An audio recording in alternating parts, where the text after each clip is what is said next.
Bom dia, tudo bem com vocês? Obrigado pela presença mais uma vez aqui no nosso canal. Hoje é o segundo episódio do nosso podcast, Resposta para Tudo. Primeiro eu queria agradecer o feedback de quem acompanhou o nosso primeiro episódio de quarta-feira. Recebi vários elogios, várias críticas que vão ajudar bastante a crescer nesse nosso projeto. O episódio completo, para quem quiser assistir, está também na nossa página do Facebook e na Clínica do Metabolismo no YouTube, né? @Clínica do Metabolismo. E no TikTok também, @doutor.ricardobizelli, para quem quiser assistir na íntegra, né? Então vamos lá. Então o assunto escolhido pela maioria dessa vez foi: é certo acelerar o meu metabolismo? Por que dessa questão? Em primeiro lugar, o que é exatamente o metabolismo? Na verdade, é o funcionamento de qualquer sistema do nosso corpo. Só que no nosso contexto aqui nós vamos falar de gasto calórico, tá? Gasto energético. Então eu gosto de conversar nessa hora com uma pergunta com os pacientes. Se uma pessoa está com um peso estável e ela está comendo por volta de 2.000 calorias, ela está gastando quantas calorias por dia?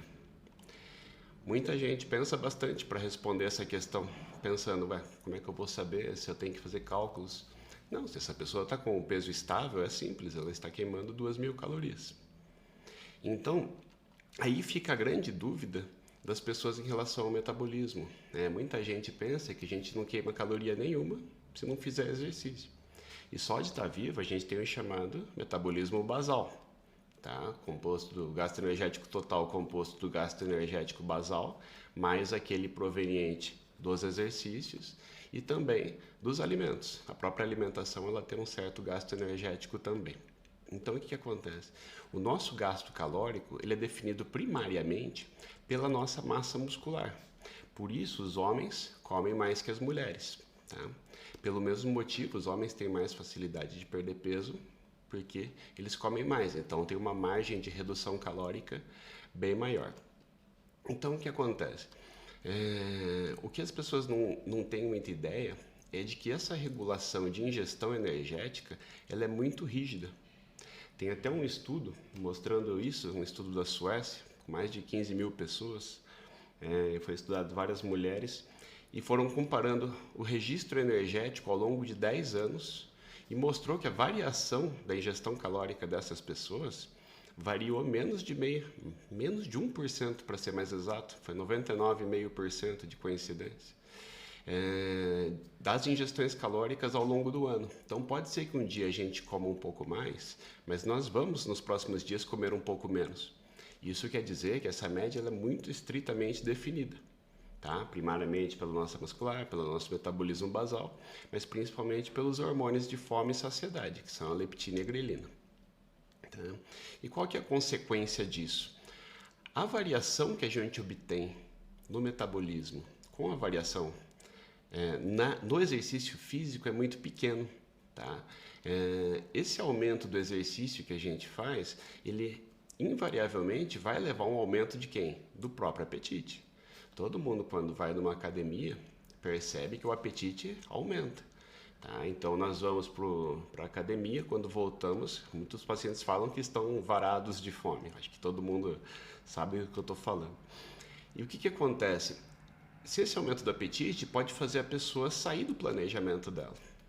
Tá? Então, muitas vezes ela está fazendo a dieta direitinho e decide começar a fazer exercício por causa dessa convicção de que o exercício é crucial para perda de peso e a pessoa até exagera. Isso faz um aumento do apetite e ela acaba saindo da dieta. Tá?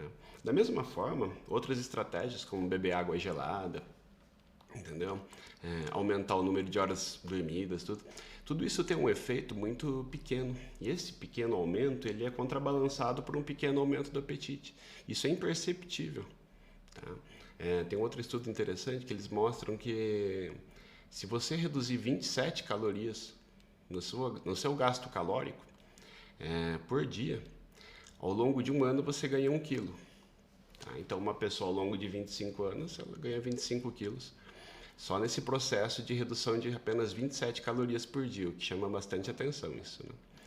Outra coisa que eu recebo bastante é as pessoas alegando que o metabolismo cai com a idade, tá?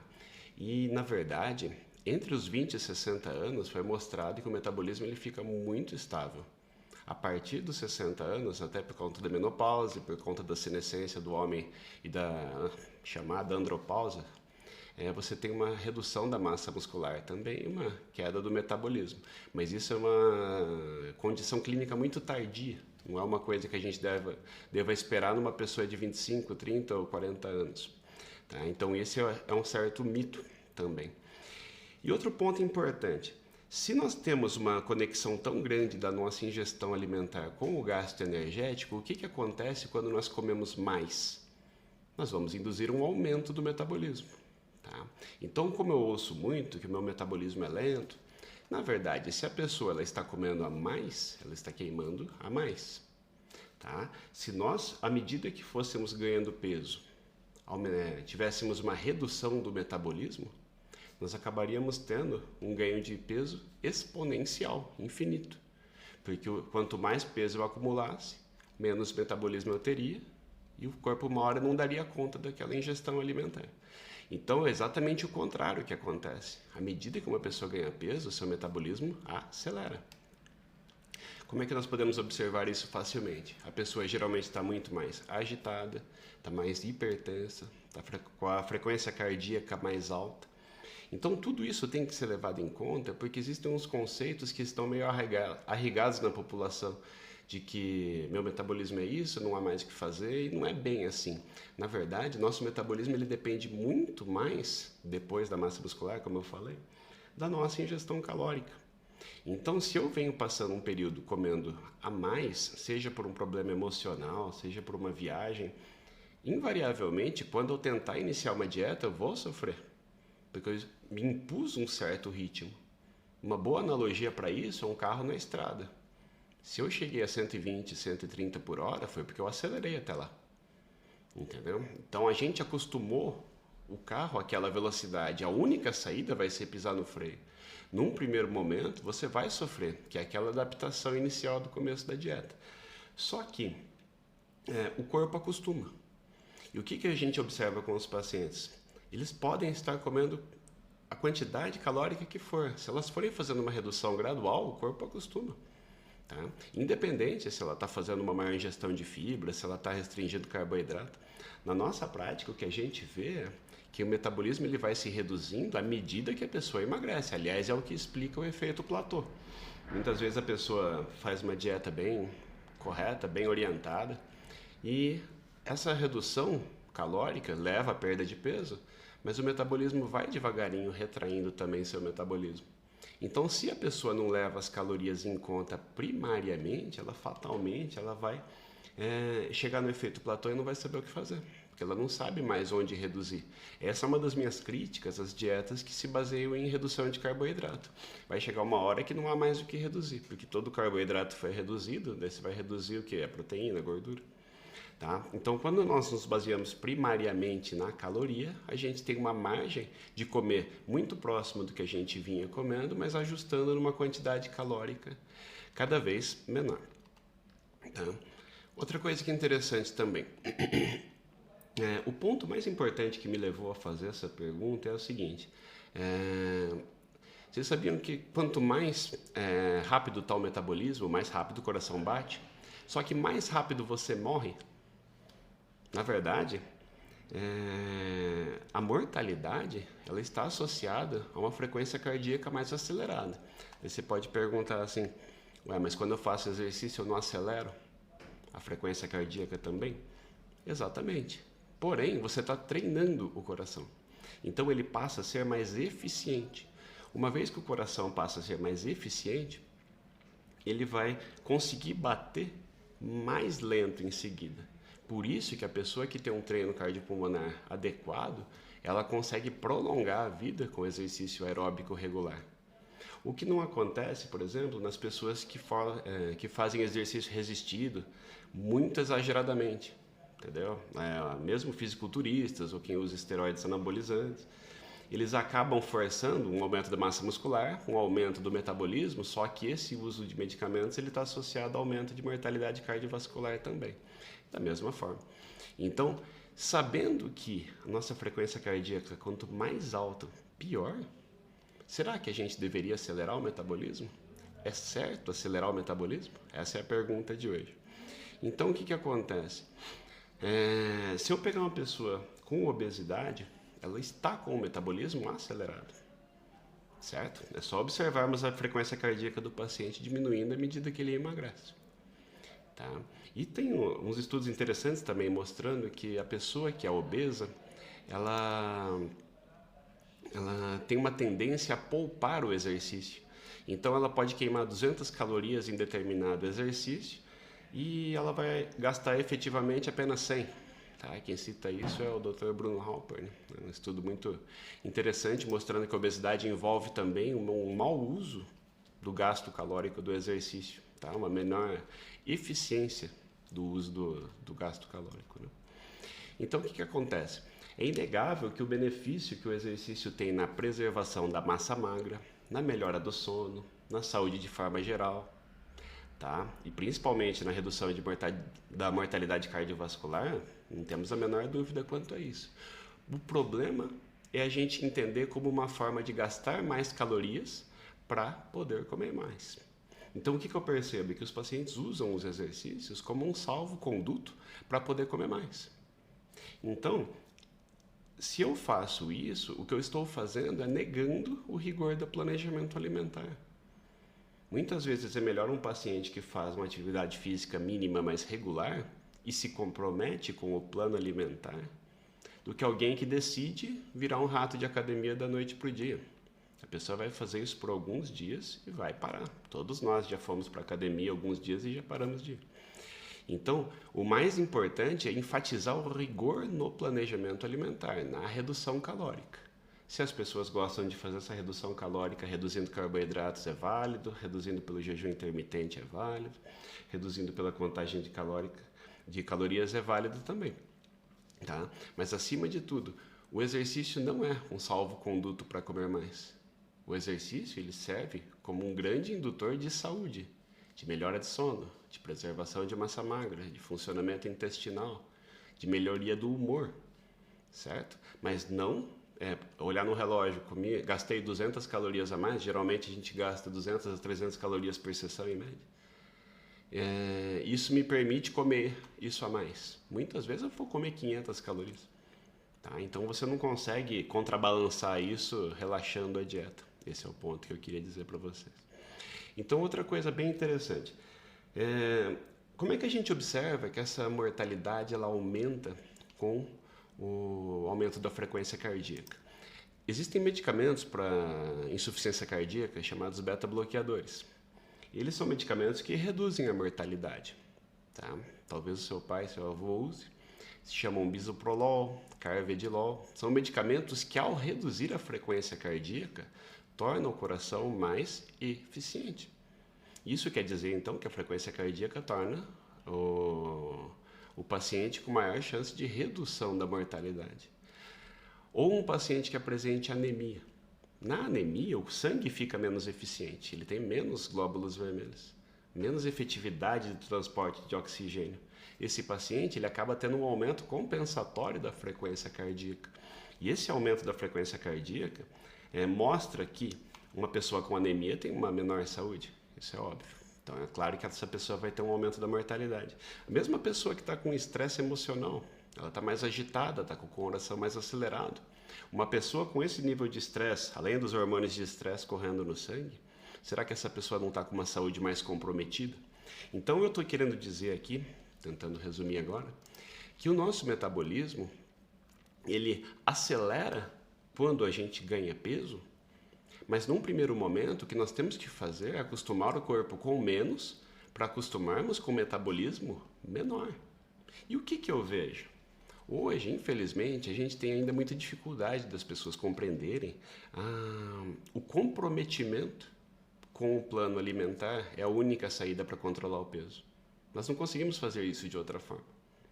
Então, eu vejo muita gente usando suplementos como cafeína, chá verde, efedrina, tem um que chama Mahuang, e o pior de todos, né, que é o triodotirolina, tá, que é o T3 sintético, que sempre foi usado de forma errônea, né, em formulações magistrais, principalmente na década de 90, que eram chamados remédios para emagrecer. Então era uma manipulação com uma série de medicamentos e onde eram incluídos alguns termogênicos. E eu vejo muitos pacientes comprando suplementos termogênicos achando que esse é o caminho. E o que acontece? O que você está induzindo é um aumento da frequência cardíaca e até um leve aumento do apetite. Mas é um aumento tão pequeno do gasto calórico que será que vale a pena a gente correr esse risco? O que eu percebo claramente é que os pacientes eles estão assim, eles fingem não acreditar que a única forma de ser magro é se mantendo num planejamento. Então sempre alguém vai vender a ideia que tal suplemento vai acelerar seu metabolismo. Esse suplemento, gente, vocês podem tomar o que for, o benefício será muito pequeno. Os únicos suplementos que têm uma utilidade maior são whey protein, creatina, beta-alanina, a própria cafeína, tá? Ela tem seu benefício também, mas é um benefício muito pequeno, tá? Nem se compara com o rigor de um planejamento alimentar, que claro, é muito mais difícil. E o pior do T3, por que a gente não usa o T3 de forma terapêutica aqui no dia a dia? Se a gente diz que a obesidade é uma doença, talvez a gente devesse partir para um tratamento desse. Pois bem, o receptor tireoidiano, ele está presente em várias partes do corpo. Tá? Então você tem o receptor alfa, chamado TR-alfa, de Thyroid Receptor Alpha, e o TR-beta. Nunca se conseguiu uma diferenciação da ação do TR-beta referente ao metabolismo e relação do TR-alfa que está associada à frequência cardíaca. Então, invariavelmente, qualquer estratégia que eu faça de aumento do metabolismo, eu fatalmente vou fazer um aumento da frequência cardíaca. O que vai acontecer? Eu estou aumentando a mortalidade desse paciente. Tá? Então, assim, a minha pergunta, eu que criei, é certo acelerar o metabolismo? Só se for naquele pequeno momento que estamos treinando, com o objetivo de tornar o coração mais eficiente. Mas será que vale a pena eu me estressar mais? Eu tomar suplementos que estão forçando o meu coração? Mesmo a sibutramina, que é um medicamento muito útil, hoje em dia ainda, se ele é usado em pacientes com doença cardiovascular prévia, ele aumenta a mortalidade. Tanto é que ele é proibido numa série de países do mundo. Tá? E a Sociedade Brasileira de Endocrinologia conseguiu defender que ele é muito útil para muitos pacientes, mas ele tem que ser bem usado. Ele não pode ser usado indistintamente. Tá? Então, sabendo de tudo isso, toda vez que vocês procurarem um termogênico, algo que vocês acham que vai fazer um resultado melhor, que vai acelerar, primeiro que o benefício, se existe, ele é muito pequeno. E muito provavelmente você está conseguindo muito mais risco do que qualquer benefício. Certo? Então, essa é a minha resposta de hoje. Eu estou vendo aqui que a Rosângela, obrigado pela presença, Rosângela. Angelita também, nossa campeã de comparecimento. Bom dia, Franciane. Então, o que acontece? Eu gostaria daí que a gente pudesse, eu vou publicar, vou deixar aqui nas nossas páginas, esse episódio completo, mas vocês puderem comentar, porque esse é um assunto que suscita muita dúvida. Eu vejo muitos pacientes tentando encontrar atalhos. E a grande verdade é que hoje nós temos profissionais capacitados, temos nutricionistas, nutrólogos, os endocrinologistas todos, muitos personal trainers também, muita gente tem uma orientação de qualidade. E eu vejo pessoas falando que compraram na internet um suplemento tal porque ele queima calorias, como se fosse uma panaceia.